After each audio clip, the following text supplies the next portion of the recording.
Welcome everyone to today's webinar titled Better Software, Better Advisory, How Accountants Can Stay in the Game. And I'm sure, as you'll all be aware firsthand, accounting has evolved massively in the past 10 years, especially with the advent of cloud software.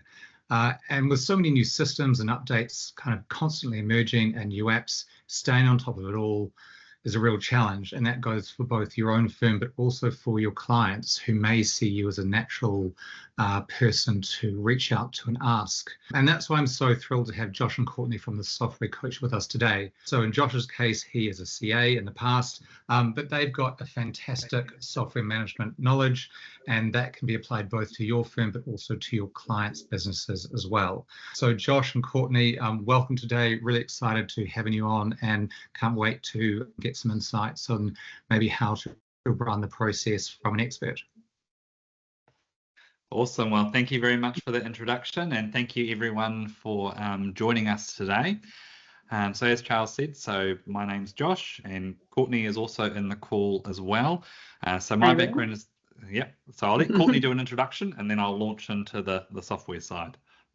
No, sure. Some of you may know us already. Josh is the chartered accountant brains behind the software, and I run the scenes in the background. And we're thrilled to be partnering with BOMA and sharing some of our knowledge. But today it's Josh's show, so I'm going to let him jump in and tell you what he's got for you. Awesome.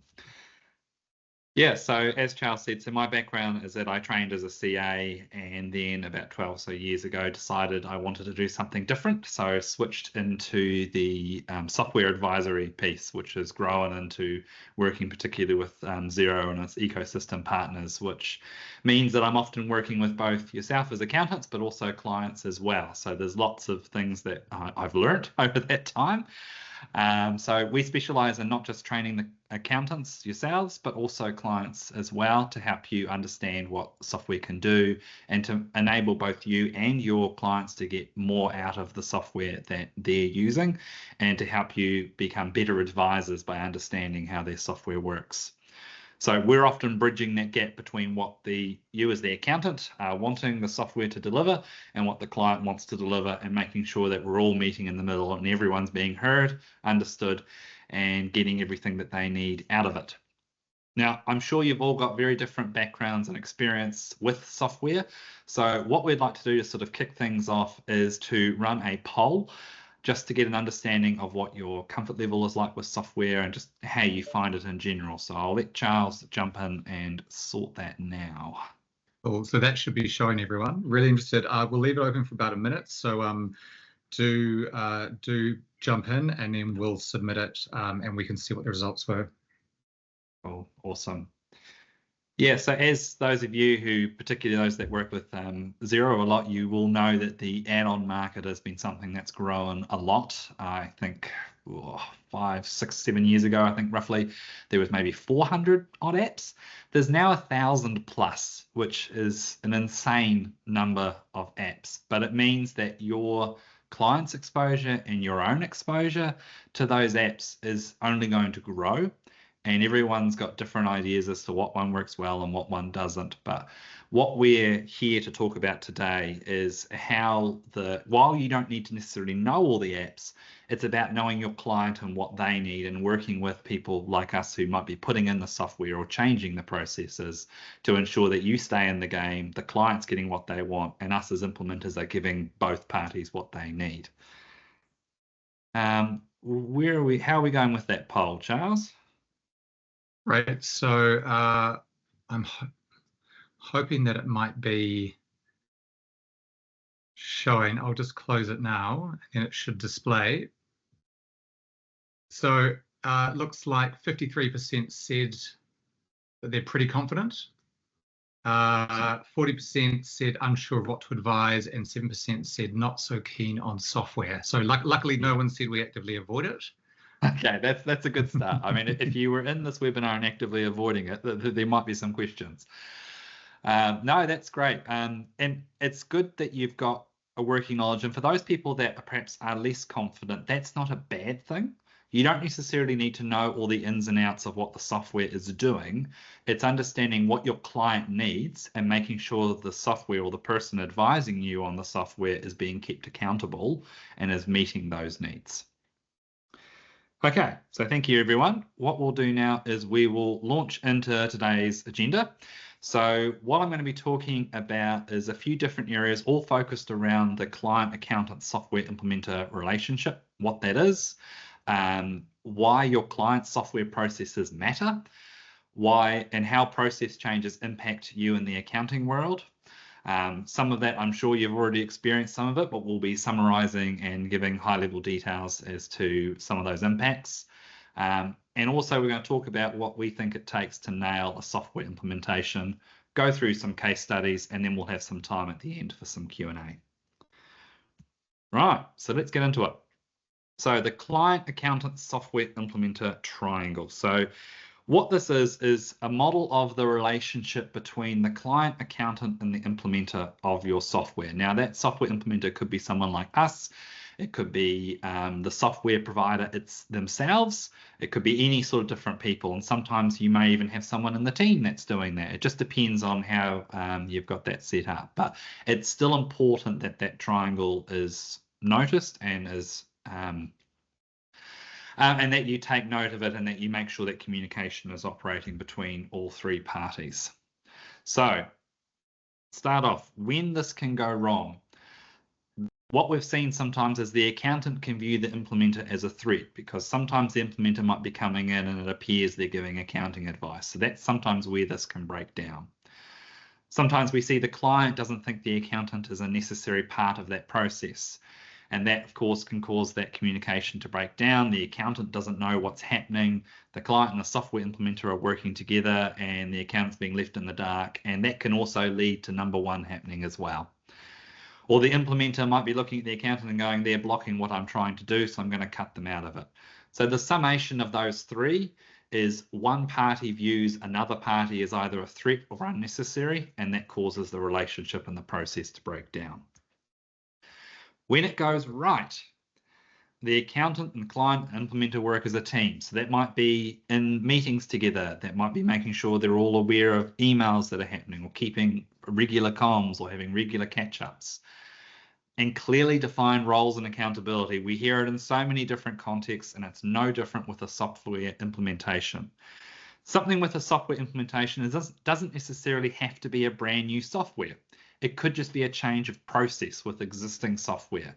But sometimes just a process change can have lots of different results or different changes from an accounting aspect or to what the client is doing. And it's really important that when those changes are happening, that everyone understands what their responsibility is, what they should be dealing with, and making sure other parties are doing what they need. And of course, trust and communication. If you're not communicating or you don't trust the other party, it's not going to be a successful process. So moving on to why your client's software processes matter. So like I mentioned before, it's not just about putting in a brand new system. Often we've had scenarios where clients will come to us and say, I've got this problem, I'm tired of this system, I want to put a whole new one in. And so often we find that that's a bit of a throwing the baby out with the bathwater philosophy. And there are things often that they do like in their current system, but they've become what we call genius behaviors. So they don't even notice that they're there. But as soon as they're gone, they definitely notice they're there. So it's really important that when you're looking at the software or any software process changes is, can the existing system provide what the client needs? And if not, then looking at alternatives. But understanding those processes from an accounting side is so important because it has impacts on what you're doing, particularly if you're really focusing in the advisory space. If you don't understand the processes your clients are doing, not to the nth degree of I then click on this button and this button and this button, but if you understand the overview and the impact on the accounting side, it enables you to be better advisors. And the other thing is process inefficiencies often drive the need for change. So often your clients or their administrators or whoever else is dealing with it may be dealing with outdated software, or it could just be that they have a process that they do that they feel like is the only way they can do something, but it takes them forever to do. It's important to understand what those are and help them either by giving them advice as to how they can change those, or by finding someone that understands that software that can say, cut this process here, cut that bit there, or change it here to make that process more efficient. And the accountant's role is really about, like I mentioned before, it's about aligning your advisory services with what your clients are prioritizing. And part of that is understanding the processes they're following so that you can align your advisory to help them make those processes more efficient. Because if you don't understand their processes or you don't know what they're doing, then you run the risk of them doing their own thing and you only finding out when it's all gone wrong. And as advisors, it's important to be the fence, not the ambulance at the bottom of the cliff. And as you've probably all seen, if the clients go off and do their own thing, it generally tends to turn to custard, is where they go and they've changed this here, or they've put in this new system, and suddenly in Xero, you're getting all these entries that don't make any sense to you because they've not involved you.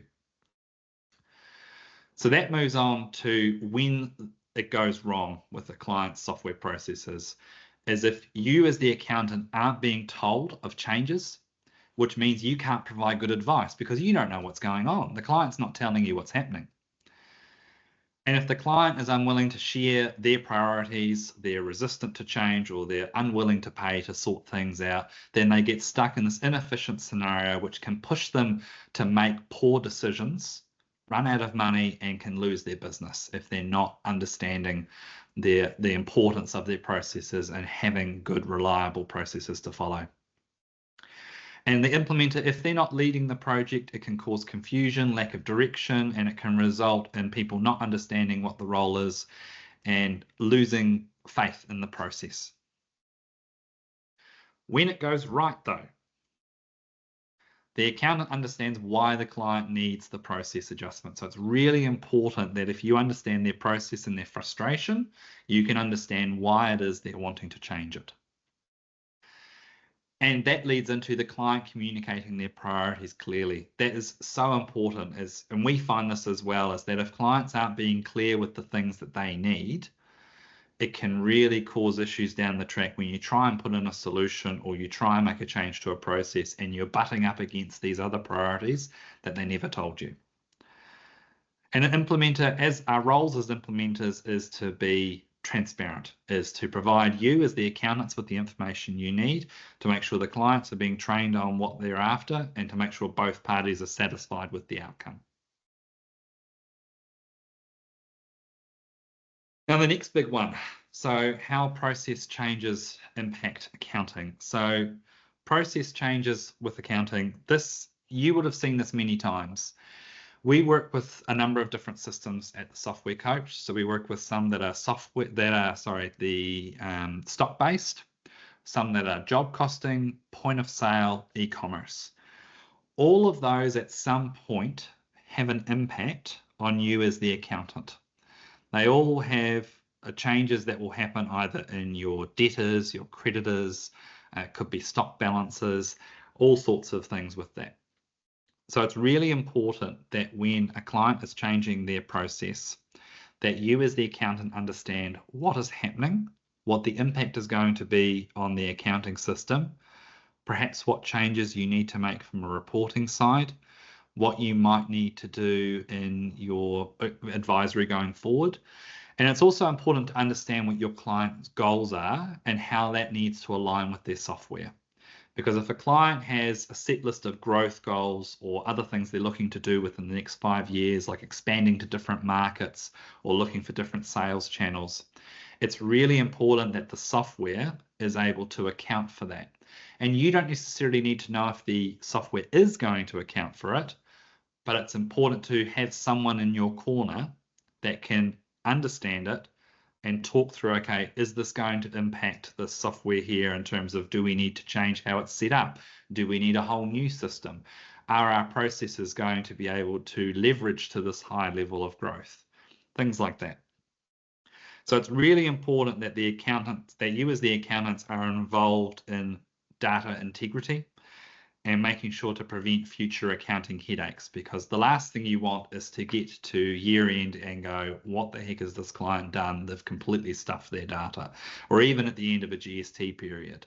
Because if they've got a high level of transactions, it only takes a couple of months, particularly if it's a stock system, for the data to become an absolute mess.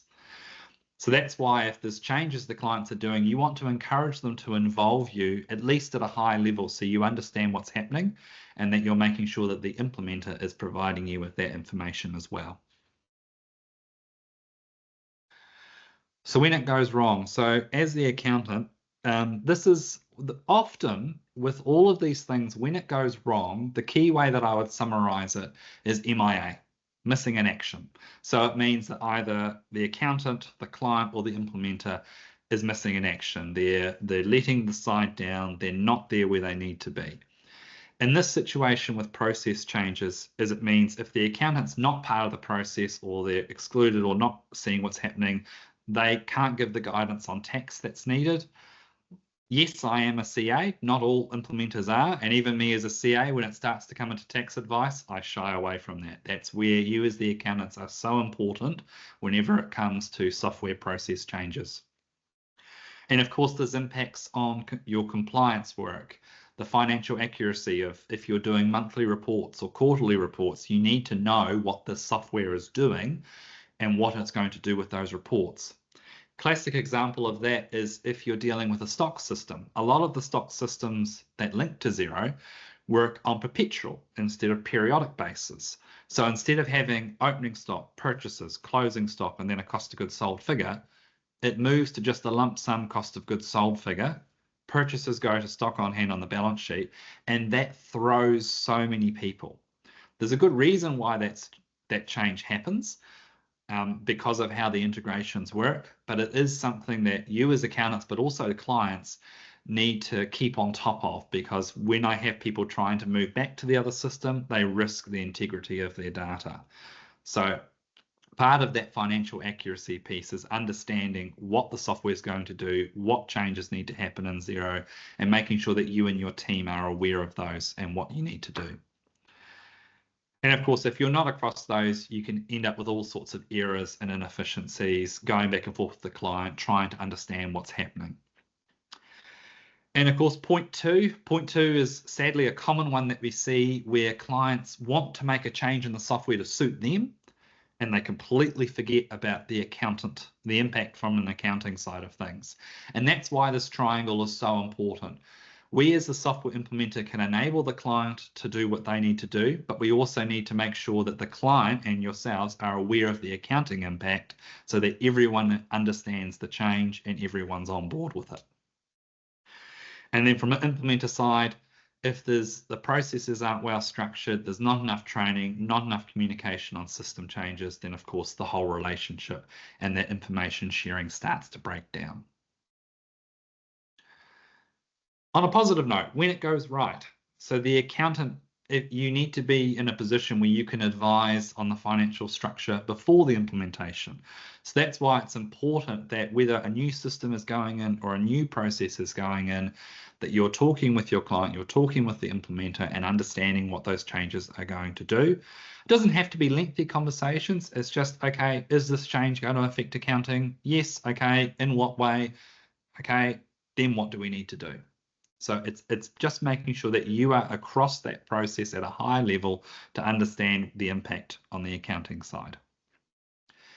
And the client engaging with both you as the accountant and the implementer. That is really important, as they need to be sharing information between both parties so both parties know what their needs are, and to make sure that they understand the process and they understand the impact on both you as the accountant and what the implementer is teaching them.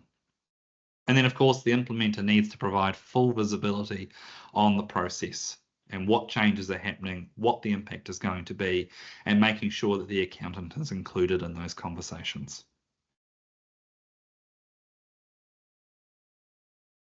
So, what does it take to nail a software implementation? Now, this is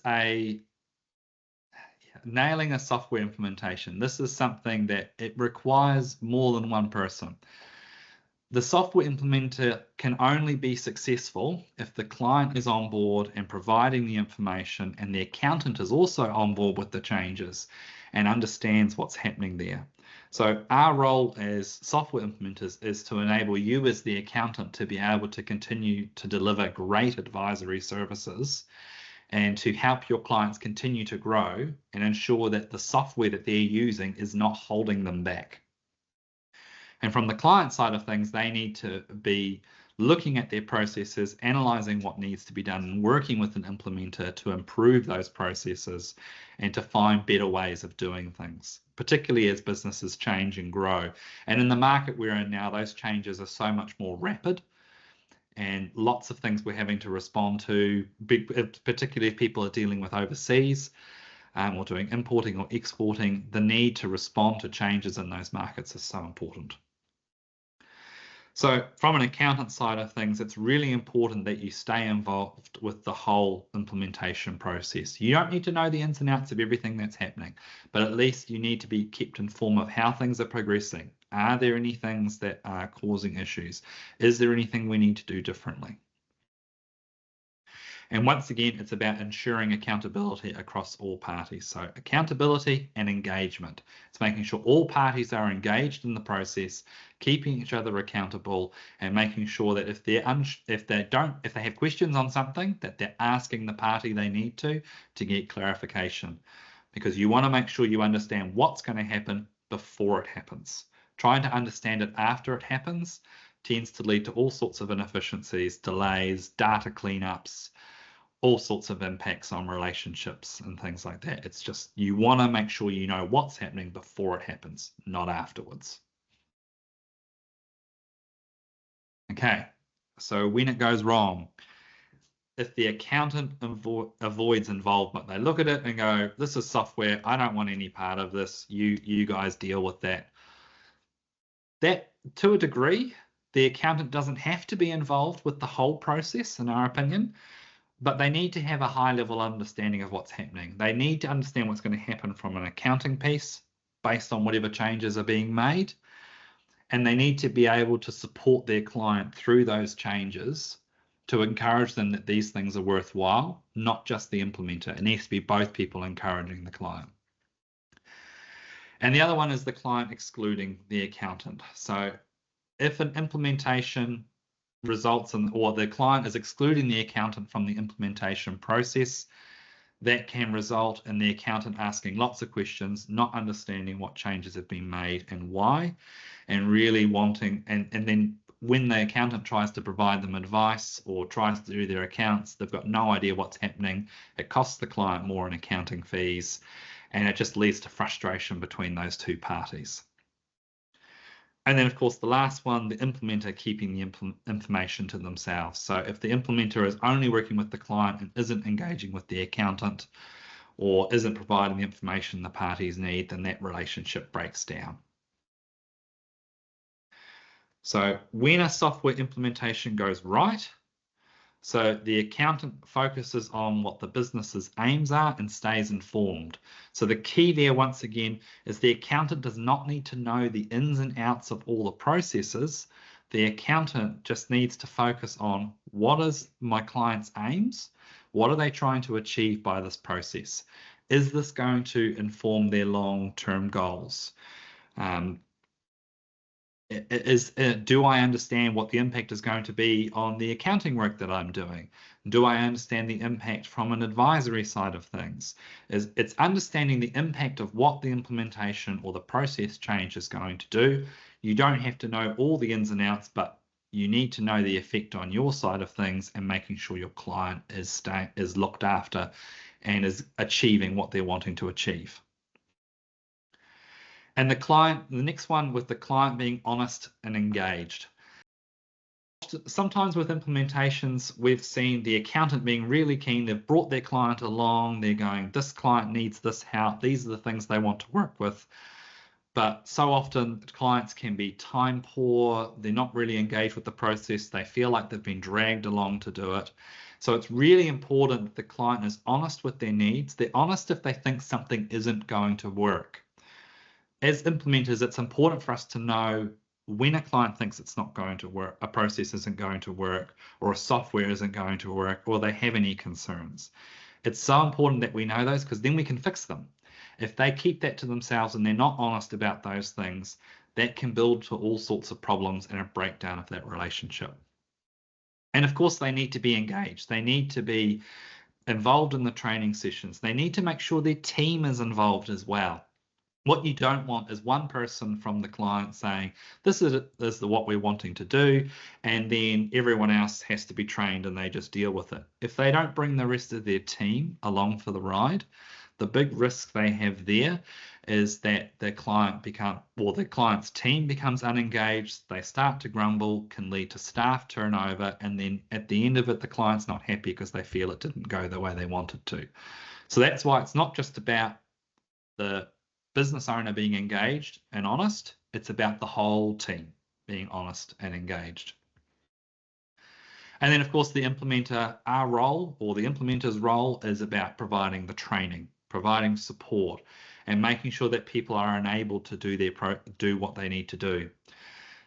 One of the things we talk about in one of our other articles in BOMA is about the emotional cycle of change. So when people are putting in new processes and systems, is often there'll be a time where they're really struggling, everything feels slow, everything just feels like it's too hard. Part of the implementer's role is to ensure that the client pulls out of that process. And that happens over time as they get used to new systems and new ways of doing things, and they start to see the benefits that they were looking for when they first went into the process. So that's what an implementer's position should be, and making sure that all parties are kept positive and they're kept engaged, and keep encouraging them to move forward. Okay, so now let's talk about some case studies. So we've got 2 case studies that we want to run through with you today. The first one of those is an example of when a project was destined to fail from the get-go. And another one, of course, is a success story, because we don't want to hear about just how it can all go wrong. We want to know about how it can go really well. So starting with a project that didn't go so well. So this was a situation where the client was MIA, missing in action. So in this situation, we had an accountant engage us first, which is brilliant. That's what we love. We love it when accountants come to us with clients that they need help with, because that means we've already established 2 key parts of the triangle.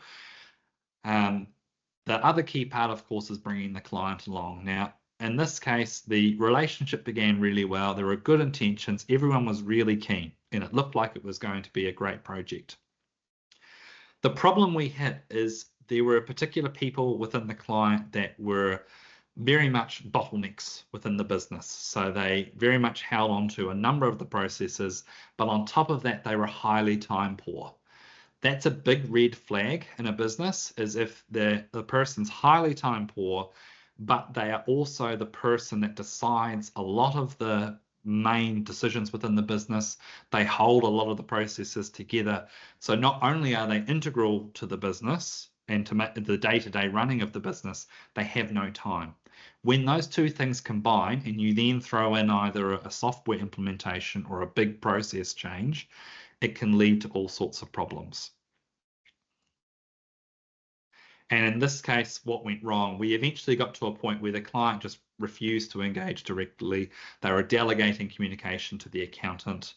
And the result is that the accountant was trying to make things happen. They were being really proactive, but because the decision-making power didn't sit with them, they effectively became the piggy in the middle. And it just meant they couldn't do anything about the setup of the process.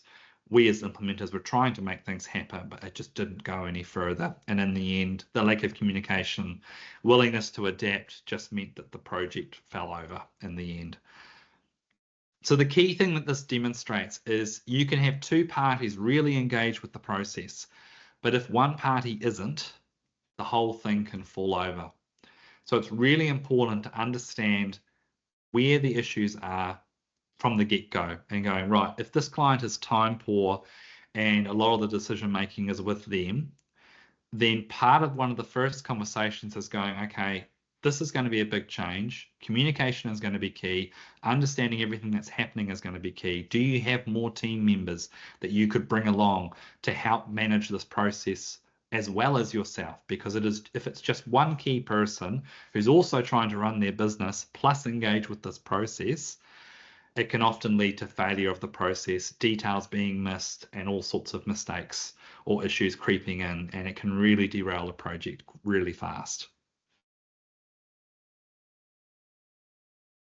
On a positive note, the result. So the result, I missed this one. So the project stalled, lack of engagement, unwillingness, and then in the end, the business didn't see the improvements they need.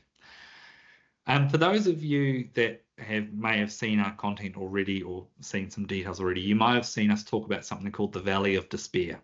So in this case, the business went into the Valley of Despair, which is one of the first phases that we see clients often end up in when they're starting a new process, because all of their genius behaviors where they understood how a system worked and they had particular ways of doing things, suddenly all that's gone.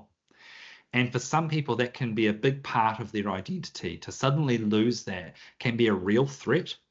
So it's really important that as both accountants and advisors, but especially as implementers, that we work with these people to go, yes, we know this is a change, but this is the things we are working towards. It's helping them through that. And what we also say to clients is saying that, okay, when you first start with this new system, you will be slower. You won't be fast to begin with because you're learning. Before, you were doing a process that just automatically came to you and you just did it. Whereas now you have to think more. It takes you time. But as you get faster and better and you repeat the process more and more, you'll start to get back into that genius behavior and you'll start to see those benefits you were looking for. So sadly, this business didn't get out of that position because they weren't willing to engage and continue to grow. Okay, now we're on to the success story. So in this instance, we had a client reach out to us first, but the key thing here is they wanted to include the accountant in the process. This is brilliant. This to us is a great signal that the client and accounting relationship is really strong and both parties want to work together. And if another party is being brought in to help with software, they want to make sure that, in the client's case, that their accountant is brought along for the ride. And that's so important from our side. If we see that happening, that's a green flag for us. That means that we've got an engaged client and an engaged accountant that are really keen to seek improvement, and it just makes the whole process so much better. So in this case, we had an initial meeting between myself, the client, and the accountant. We talked about the pain points. We talked about the issues. This was all around multi-currency, which those of you, of course, that have had to deal with it know it's a lovely minefield to deal with. So this was actually multi-currency in stock, so just to make a difficult problem worse. So the accountant was able to provide insight on their concerns, what they're trying to achieve and the issues they're seeing. The client could also then explain their issues. So from my side of things, I got to understand both sides of the issue, which enabled me to look at the problem and go, how can we solve this so both parties are getting what they wanted? So the end result is we developed a solution that met both what the accountant needed and what the client needed. And we're able to discuss that in that meeting together so that both understood. And when we put together the process, we made sure that both the client and accountant were informed of what that process is. We're told of any shortcomings that might be there or things to be aware of to ensure the process worked properly. And that laid the groundwork for an ongoing relationship, which meant that if there were any problems or any issues that came up, all parties were willing to raise those, talk about them, and ensure that they were being resolved.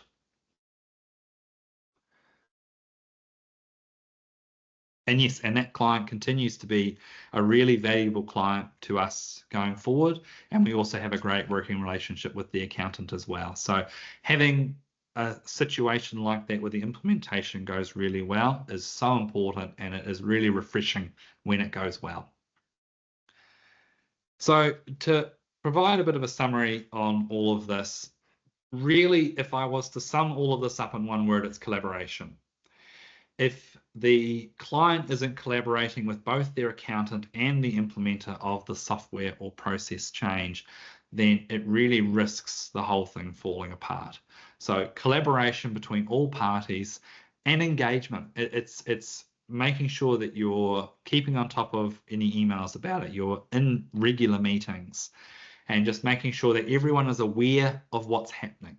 Even if it's just at a high level, at least you know what's happening and everyone stays engaged.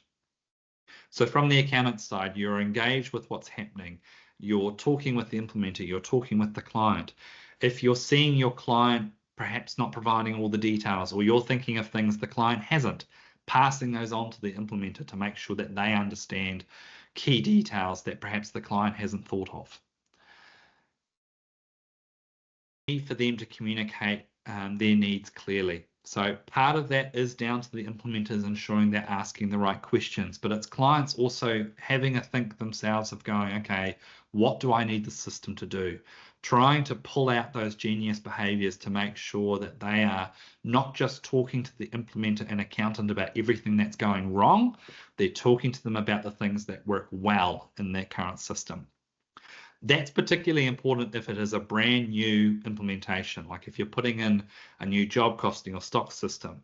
From our side of things, it's really important we understand things that work well or key processes that are working well in the current setup, as well as what isn't. Because the trap that people can fall into is putting in a new system to solve all the problems, but what they've actually done is they've removed one set of problems and they've created a new set because there are things that the client was doing that they suddenly can't do anymore. And implementers. It's important that as implementers that the process that we lead the project with transparency, whether that's an implementer like myself or whether it's the software themselves doing the implementation, that the process is transparent, all parties are being informed, all parties are getting the information they need, they're getting the training resources they need, they're getting the support they need. That is all an integral part of this. And at the end of the day, we're all human. We all make mistakes. I mean, so many, and you've probably found this as well, but I especially will put my hand up and say, I've learned so much from my mistakes over the years that I've done with software. And you look back and you go, what the heck was I thinking? Why was I doing that? Why did I commit to this? Or why did I suggest that? The key thing I want to get across here is if something goes wrong, it's not the end of the world. If you've got a good relationship between either the implementer or your client and this is implementers as well, it's about resetting the boundaries, going, right, it's calling it out for what it is and going, right, we've got an issue here. We need to reset. We need to work out what needs to change here. It could be as simple as changing the go live date for a new process or system to give everyone the time or space they need to make sure that they're back on track, that they're all aligned with what needs to be happening, and that they have a chance to ask the questions they have. And this is really important. If you're observing your client or team members of your client that don't seem to be engaged, this is really important to understand, okay, what's missing here? Why do they not look engaged? Do they not feel heard? Is there anything we can do to bring them along with the journey? Sadly, not all collaborations work out. Sometimes it's better that if you do have that reset boundaries and it's not working and it's not happening, sometimes it's better to pull the pin rather than trying to carry on with something that's just not going to end well. Okay, so that brings us to the end of the main part of the presentation. So now I'll hand over to Charles to raise any questions that you've been putting through. Thanks, Josh. That was super interesting. One of my sort of questions as I was going through is, in terms of setting up a project, is there like a sort of a project outline or sort of documentation that you feel is like the best way to get started, or does it sort of differ depending on the situation? It can differ depending on the situation, but the process I recommend for everyone is to do a discovery process. That's something that we work through where we prepare effectively a discovery document to go and say, okay, this is what needs that are being met here. This is the thing you're wanting to achieve. We'll sometimes have people come to us and go, we want to put in this software. I'm like, great. let's actually understand what you need it to do first, rather than just put it in. Because from my experience, where I've had people come to us and say, we just want to put in the software. And what has happened is they've had a great sales pitch, but that salesperson hasn't understood their systems, what they're needing it to do. And the end result is they then end up with the system that isn't as glamorous as they thought, and they suddenly encounter all these problems. So it's really important to, if a client comes to you saying, I want to put in the system, is to pause, tell them to take a breath and go, that's great. Let's find out if it's actually going to work, or if maybe there's a better alternative before you jump in and do it. And one question that we often, funnily enough, get here at BOMA, or we often come across, is when staff changes. And so we often get an email from someone saying, hey, such and such has left the company and I'm new and I see that we're using BOMA. What is BOMA? Where do I start? In terms of sort of upskilling and sort of making sure that, because there can be quite a bit of turnover in these companies, that everyone sort of still understands why software was implemented and actually sort of the ongoing training is provided. How is it best to approach that? I think the key is documented processes. Now, this doesn't have to be a whole written manual that when the person leaves, you pick it up and you blow the dust off it. What we do more these days than written processes is video processes. So we record videos via a tool called Loom, which also can provide a script as well.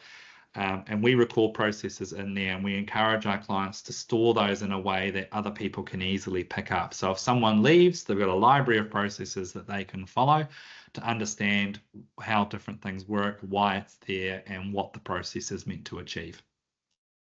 I would just jump in there, Josh, especially with that earlier question you had, Charles, about how to go about deciding what's necessary in terms of documentation. I mean, for accountants, you're probably already doing advisory, business advisory and forecasting and setting goals and KPIs and so on with your client.